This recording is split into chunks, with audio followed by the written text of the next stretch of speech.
ఇక రేపు ఢిల్లీకి వెళ్లనున్నారు తెలంగాణ సీఎం రేవంత్ రెడ్డి. బీసీలకు 42% రిజర్వేషన్లపై హైకోర్టు స్టే ఇవ్వడంతో దానిని సుప్రీంకోర్టులో సవాల్ చేయాలని తెలంగాణ ప్రభుత్వం నిర్ణయించింది.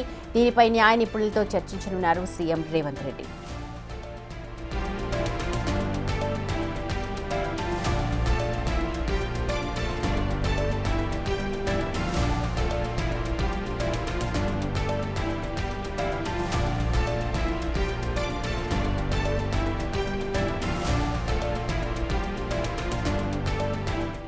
బీసీలకు 42% రిజర్వేషన్లు ఇవ్వాలని కాంగ్రెస్ ప్రభుత్వం కృత నిశ్చయంతో ఉంది. అయితే అడుగడుగున ఆటంకాలు ఏర్పడుతున్నాయి. దీంతో హైకోర్టులో కూడా స్టే విధించింది. బీసీలకు 42% పై హైకోర్టులో కూడా స్టే వచ్చిన కారణంగా ఇప్పుడు దాన్ని అమీతుమీ తేల్చుకోవడానికి స్వయంగా తెలంగాణ సీఎం రేవంత్ రెడ్డి ఢిల్లీకి పయనమవుతున్నారు. రేపు ఢిల్లీ వెళ్తూ ఉన్నారు రేవంత్ రెడ్డి. రేపు కొంతమంది సీనియర్ న్యాయవాదులతో కూడా చర్చలు జరపనున్నారు.